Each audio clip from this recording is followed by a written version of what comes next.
Welcome to another video from Dr. Lock. Sometimes I struggle to find new content, something new to show all the locksmiths and all the other people out there who work on locks or pick locks. But today, no, it wasn't that case. Something just popped right up there. It was like Christmas. It just turned right up. So, I wasn't able to film on the job, which I would have liked to have done, but unfortunately sometimes locks are sensitive and I didn't want to hurt their feelings. So I wasn't able to film, but I can show you the aftermath. Now, the customer actually had super glue put in their locks, so very undesirable, super glue in their locks. Not the end of the earth for any locksmith. You know, replace the cylinder, save the lock as best you can, and move on. Anyway, these are rim cylinder locks, and this is what they look like beforehand.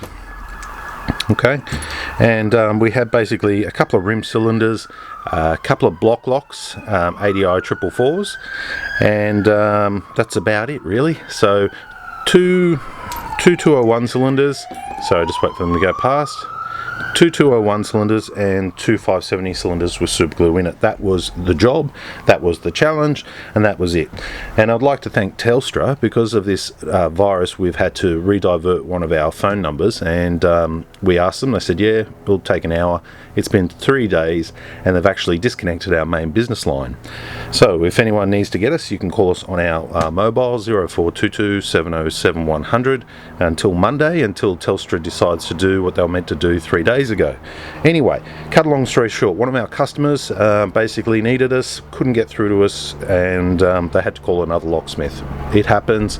I can't do anything about it. It's Telstra who completely has jammed us up. I mean, the virus is bad enough, but to make matters worse, they've actually, turned off one of our phone numbers, our main phone number. So I can't do anything about it. So customer ended up calling somebody else, and the bloke turned up and he started to do his work. And anyway, I get a call. They managed to get through to find us on our other number, which was great.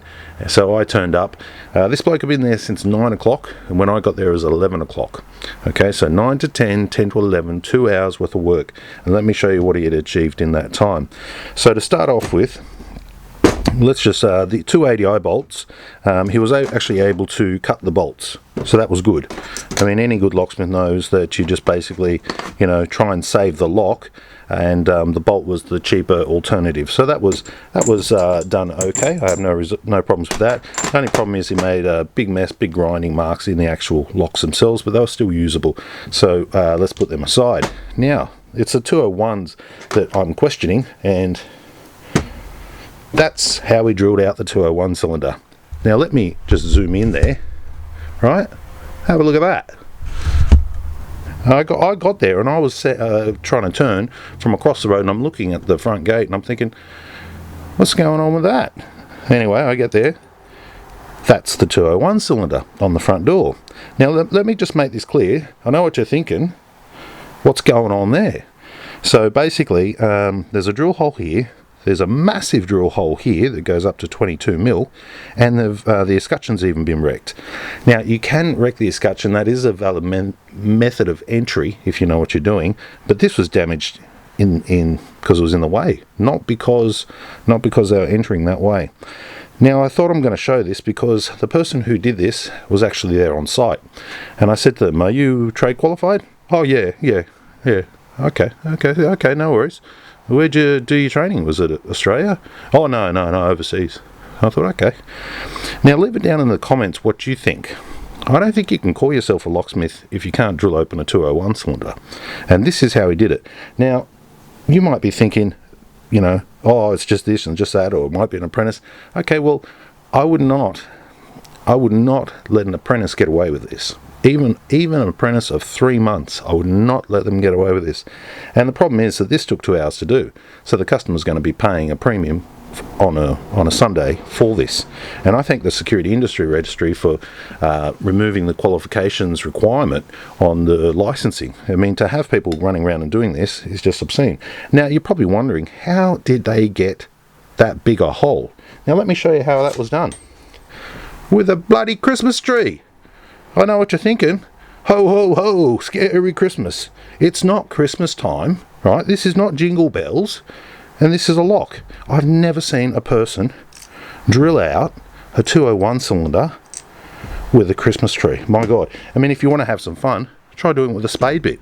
I mean, that's going to take you a long time. and it's certainly going to be a bit of a challenge if you want to, go off grid or go wild and try and do that. Or why not just try doing it with a centering tool? Like one of those ones, the chamfer tool.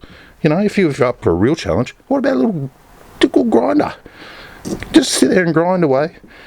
A Christmas tree. An actual Christmas tree drill bit. Not once. Nope.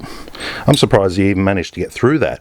Drilled it all the way through, and then was able to, I think the lock gave up. The lock was like, oh, come on, you don't know what you're doing. Oh, no, I feel sorry for you. Look, click. Anyway, I got to this one here, and after 2 hours he couldn't actually open it. I walked up, and I basically just put my drill bit in there. I thought, oh my god, I'm just going to have to continue here and get to the what I've got to get to, and just widen it up and go through and bypass the cylinder. Anyway, I put my drill in, and the door was actually open. The lock had actually given up anyway. So all my tip of my drill had only just turned what was left of the actual plug. But yeah, a Christmas tree. And then what about this 6mm hole up the top here? See that? 6mm hole up the top. Fabulous work. I've never seen this type of work before. Normally I don't pay out on other people's work or other companies or anything like that, but I will, because they're not professional. They're ripping the customer off, wasting their time, and if you can't drill out a 201 cylinder, you've got no business calling yourself a locksmith. Absolutely. That's a 201 cylinder. If you can't do that simple task, you just shouldn't be in the game. And that's what I put down. Put your comment down below if you agree or disagree.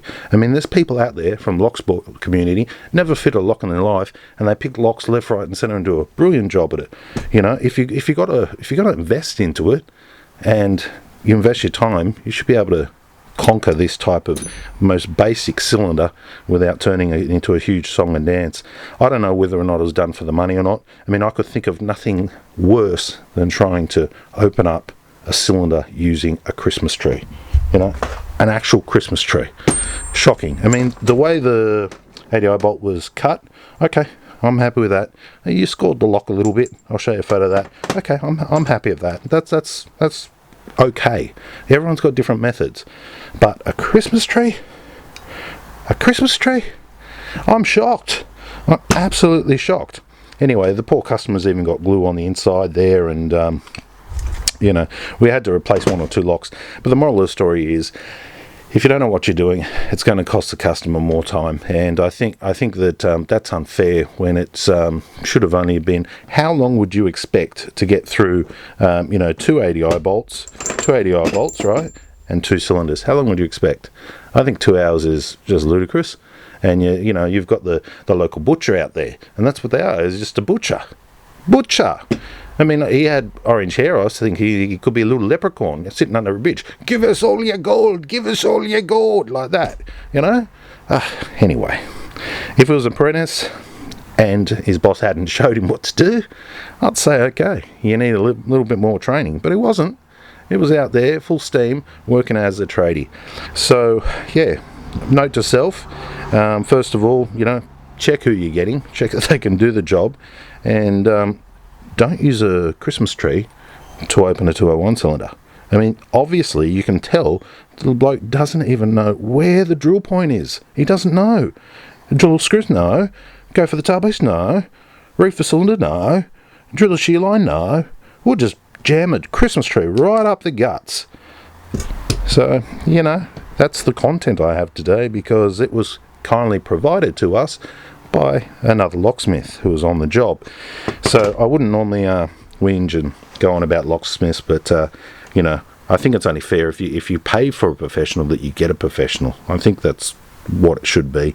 Anyway, didn't take me long. I swapped out these couple of cylinders, put another couple of 201s on. I actually had to replace the 355 because it was damaged, so that was an expensive lock. The other ones I was able to save, even though they had scored this and that. It was just a couple of new cylinders.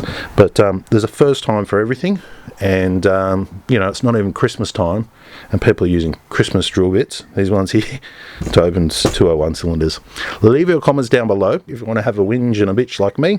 Great, do so. If you agree, you disagree, do so. And thanks for watching.